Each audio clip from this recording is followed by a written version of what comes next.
Okay, so we're going to explore some of what we call HapGi, meaning Aiki, or HapGi, meaning the principles of Aiki or HapGi in the Korean parlance. Okay, um, this is a rabbit hole. I've been working on this stuff for years, trying to bring some accuracy to the first two syllables of Hapkido, which is HapGi. Most Hapkido practitioners, again, never ask the question, what is really HapGi or Aiki? Who coined the term, when he coined the term, and what he meant by it. Okay? So we're going to start out with the way I teach this in my particular system of Shin, HapGi. All right, and we're going to start off with what I call the standing pole, which is an exercise or a posture that I took from my Taiji and Bagua experience. Okay, so but this is fundamental to the practice of Hapkiba. All right, so just face that way. Okay, spread your feet just a little bit more than shoulder width apart. Okay, and he's going to lift his arm up, but the lifting of the arm, as he does that, he's going to relax the chest muscles. All right, he's going to round the back like a bow. Right, he's going, and we're starting. Well, let's start from the bottom up. The toes should be pointing straight in front of you. The knees should be directly over your feet. Your balance point should not be on your heels, nor the balls of your feet. It should be straight down through the calcaneus, which is your heel bone. Okay, straight through, so that so that you're balanced on your calcaneus. All right. If you want to open an acupuncture point, that would be kidney 1 point or Shin, or our bubbling spring. That's your grounding point. Okay. Now, as you move up, all right, your hips should be relaxed. Your gua, which is your inguinal space, should be relaxed. You don't want it popping out. It should be relaxed as you do this. Okay? Your tailbone should be not your butt sticking out, but you want to tuck your tailbone, not terribly, but enough so that your tailbone drops on a plumb line between your 2 feet. All right, your awareness should be at the danjin or dantien, which is this area here, and that's a point about 3 inches below your belly button, 3 inches deep, about 3 inches in diameter, and it fits in the middle of your pelvic girdle. On the front part of it, there's 3 acupuncture points. You can look them up. It's CV4, 5, and 6, and on the posterior, it's a GV or governing vessel 4. Right, which is known as your life gate fire. Okay. Now, as you come up, I said the chest is relaxed. Your armpits should not be too open or closed. All right.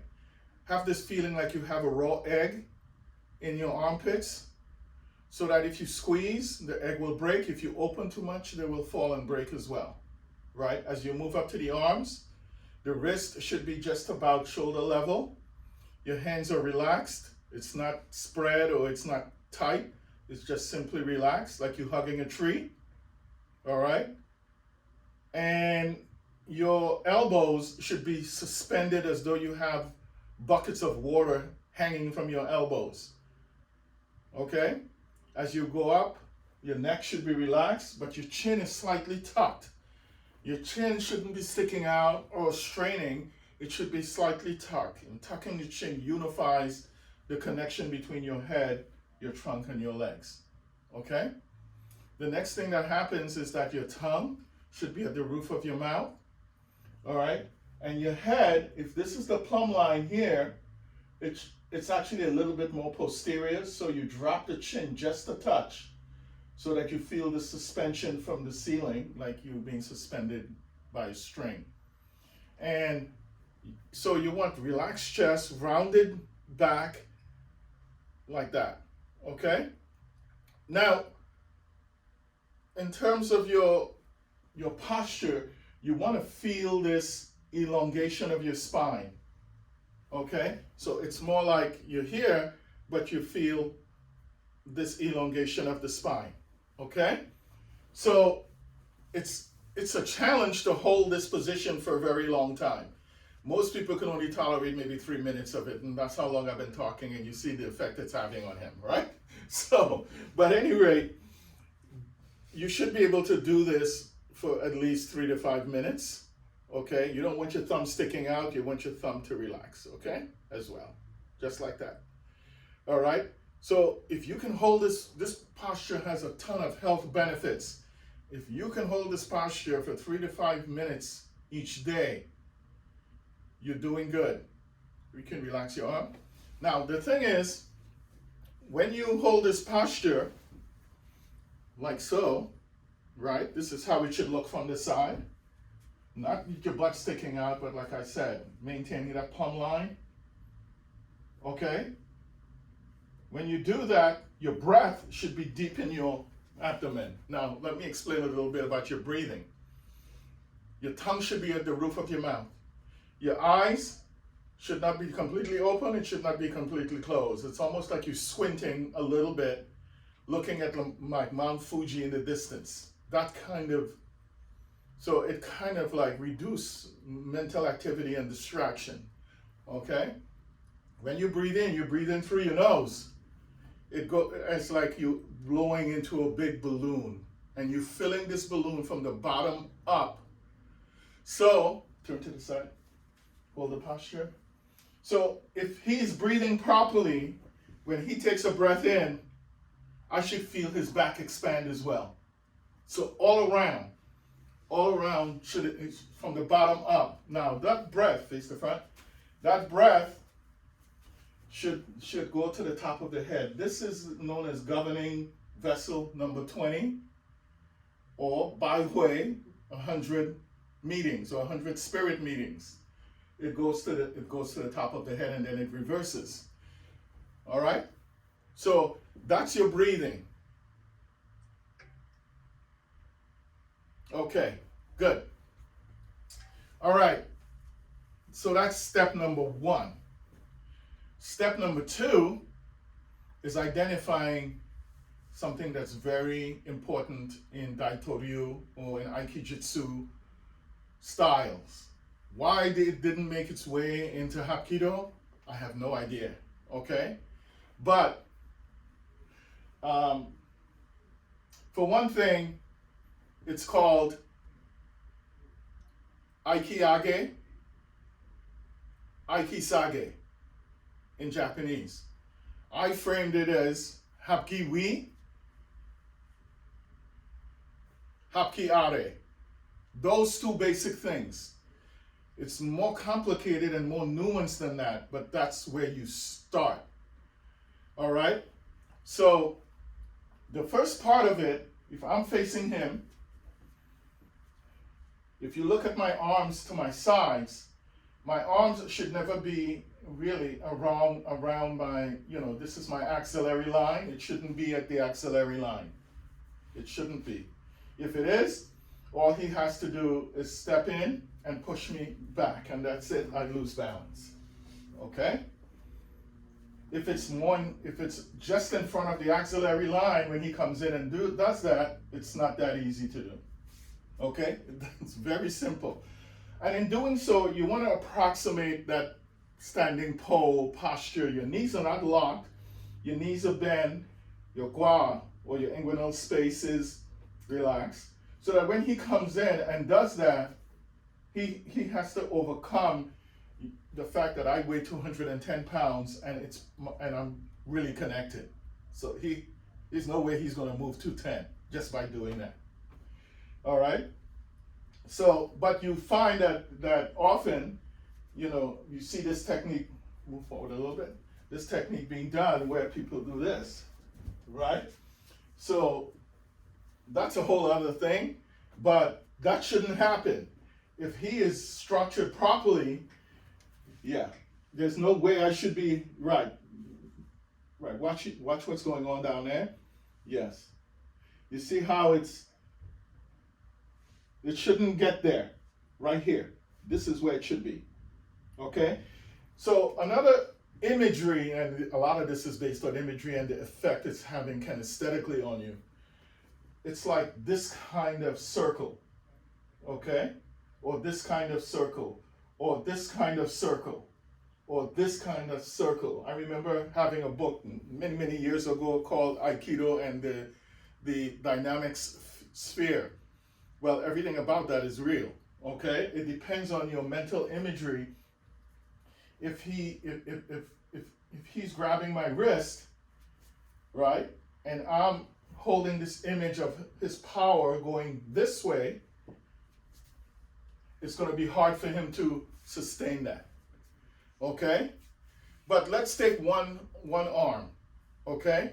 He comes in and he grabs my wrist. This shouldn't happen. See, now he's clamped down on my wrist and my fingers are pointing to the floor, right? Just the simple act of pointing my fingers up creates this connection to him where his power is now going back into his shoulder, like that. Okay? It doesn't take that much, okay, to create that. And that's the basis for all Hapkido techniques, all of it. You should be able to apply that actually with any part of your body, any part. But here it is. The instant he touches you, this happens. So the instant he touches me, his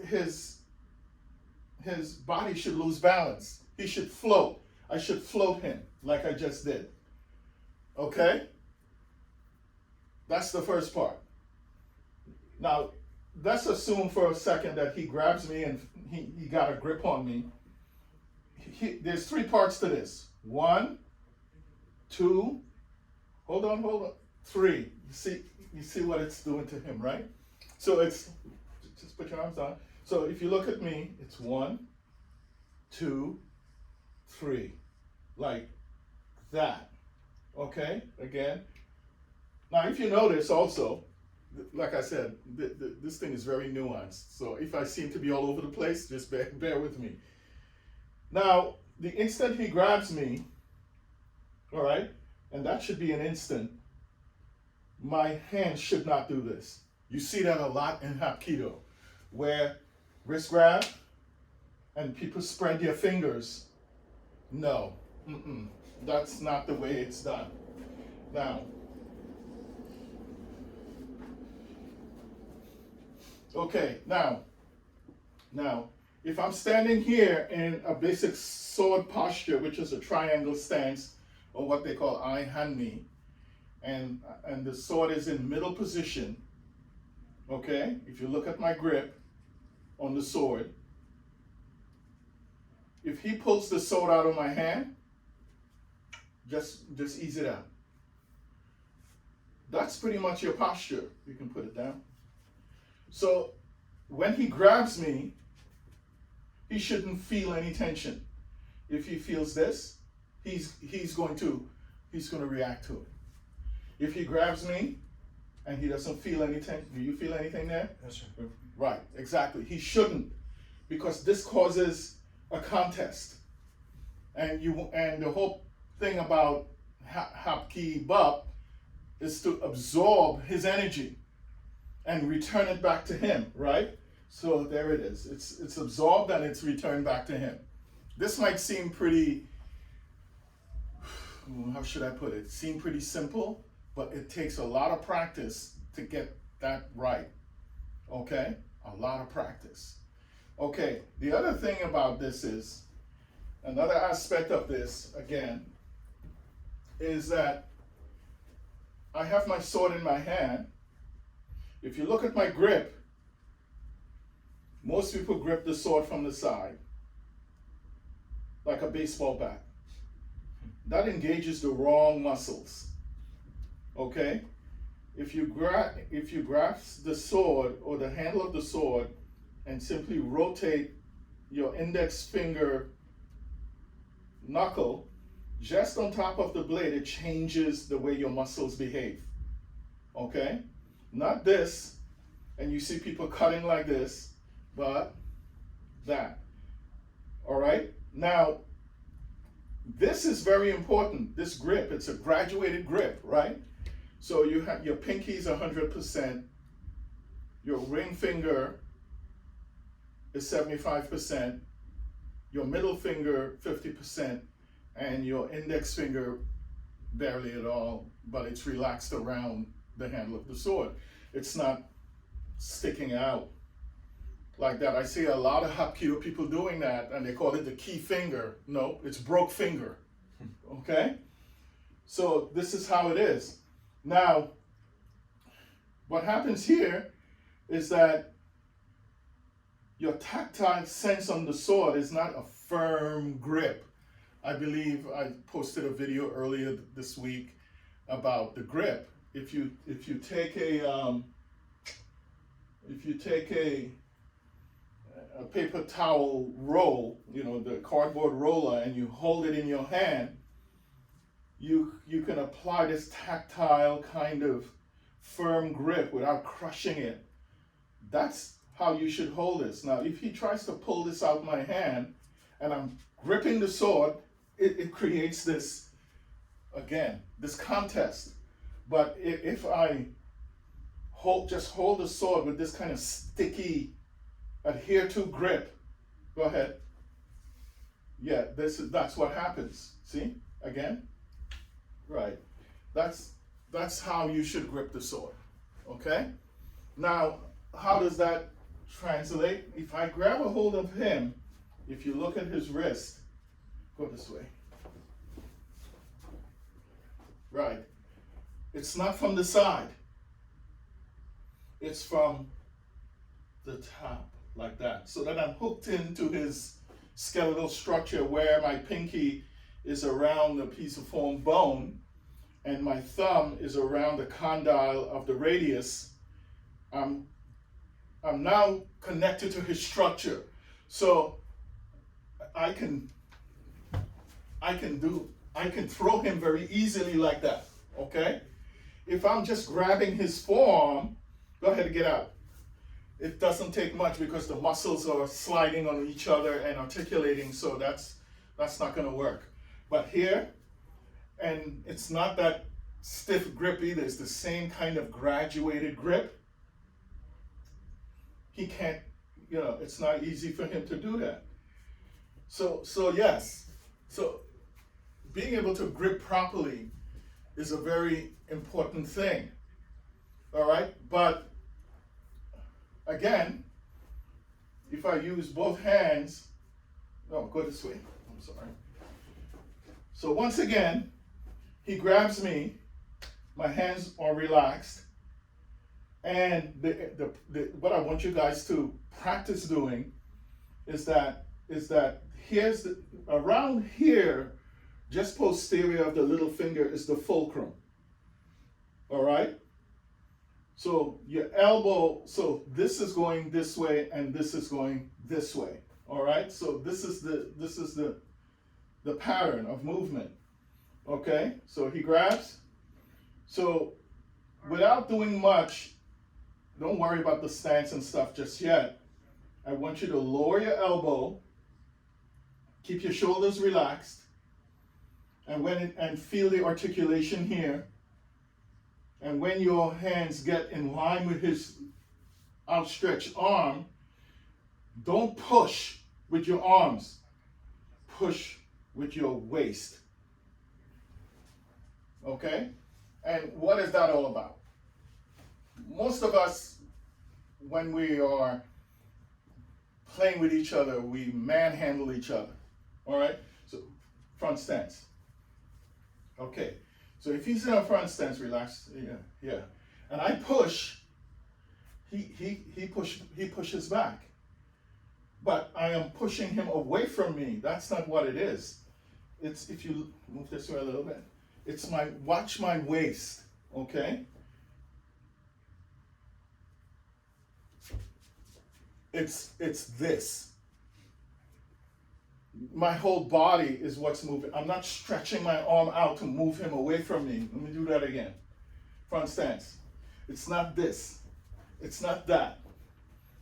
It's simply that. And when you learn to incorporate these kinds of concepts in your Hapkido, you'll find that your techniques will be that much more effective. Okay? So, once again, or with both hands, it doesn't matter. Just this one. All right. So if you look at where I am. Now, just in case my arm ends up past my axillary line, if you look at my chest, right, it's here. No, if I relax my chest, I can change that. See, everybody is like that, right? He thinks he has me because if you look at my chest, all right? If I lower my body weight and relax my chest, I can reverse this. Okay? All of our techniques should have this component. If even he comes and grabs me like that, you could see how, again, yeah, don't let this happen. You see, again, my chest. No. You want to absorb his energy into your dantian. Okay? So, grab my wrist again. Okay, now just this one. If I'm here, when I breathe in and relax my chest, it changes it. Back here, same thing. Not here, but here. Okay? Now, that's just at the level of the wrist, and there's too much wrist grabbing in Hapkido, but we use it as a basic training tool, and that's the end of that. Okay? If he does this, right? Again, you see, not this, but that. Yeah, it's the same thing. It goes on. It doesn't make any difference. Okay? It doesn't make any difference whatsoever. Okay? Now, to test this a little bit, this side. So I have a sword in my hand. If I'm here, in order for him to grab my wrist, you see how he has to come in from the side? He can't really do it straight on. Not without compromising himself. So he has to approach me at this 35-degree angle. Okay? So as he comes in and does that, right? If I want to raise my sword and cut, I can't, like, this happens a lot. Let me use a shorter sword. We don't have enough ceiling height here. Now, if I'm holding on to this, what I often see is that people bring the sword up in an arc. And they cut in that same arc. Very common to see that. So if he grabs my wrist, grab it the other hand, and I try to bring my sword up on that arc, it's not going to happen. Okay? Not going to happen. However, right, if I allow the sword to articulate, lower my body, and bring the sword upwards, you see what it does for him, right? So now he's off balance and I can cut him. Okay? That's pretty much the idea. All right? I'll get into that in more detail in future presentations. So anyway, if I'm here and he tries to grab both of my arms to stop me from cutting, it's the same thing. Relax my chest muscles, close my armpits, make sure my structure here is good and I'm not leaning or back and right, and my tailbone is suspended, my elbow is relaxed. He's already feeling he's not in control. So I'm not going to try and reach out and cut That's not going to happen, okay? Because he won't let me, see? So there's that contest. But if I but if I allow this to happen, okay? That's what, he can't play with a 210 pounds. He can't, okay? There's no way. Here's another, one of the, in Hapkido we have this,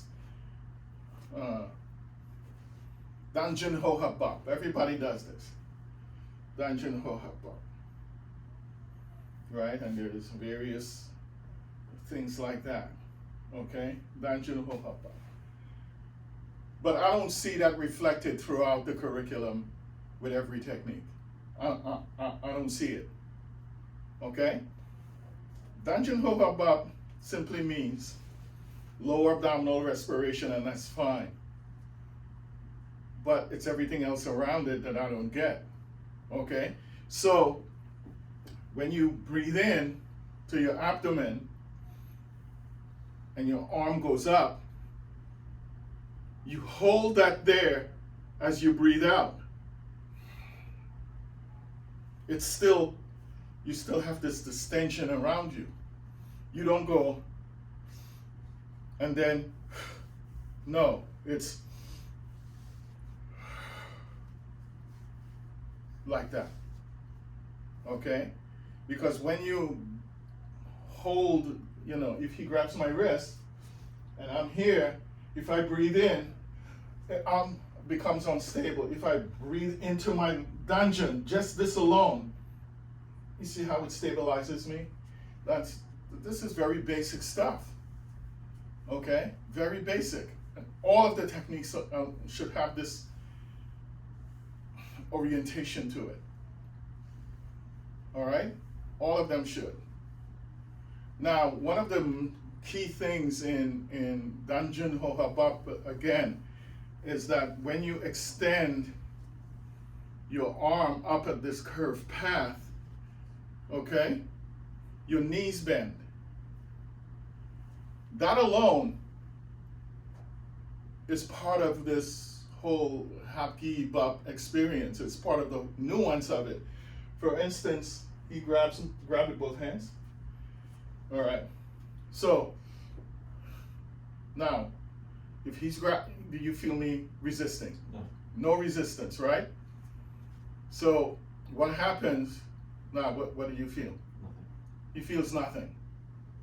But he's pushing as hard as he can. So what I'm doing, I'm absorbing his power. And go ahead. Next, what happens is this. Right?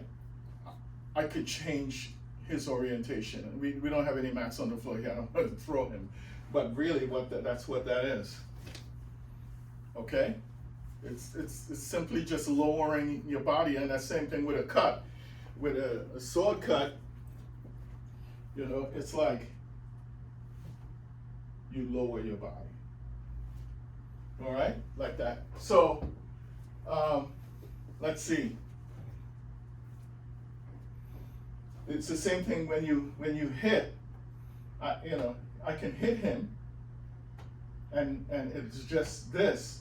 But if I simply just lower my body as I hit him, you see, just that alone, the effect it's having on him. So what I'm saying is, you know, this video presentation might seem all over the place, but there's just so much to this. Just pick one of those things and explore it. That's all there is to it. Okay? You can pick certain techniques in order, you know, to help develop it. Like, for instance, grab. Okay, so if my chest is out, no good. If I relax my chest, you see what it did to his shoulder? Right. Here, yes. Go ahead. Right. Tell me what you're feeling. Right, exactly. Or you can do it this way. Or if he reaches to you with both hands, right? This is Danjun Ho Hop Up, right? Here we go. And it's well, your hand right there. It's simply this. So you can do that, and then this. That's a proper grip from that point. So, you know, it starts to take the shape of technique, right? It starts to. So, if there are any comments, criticisms, better ideas, better mousetrap, feel free to respond.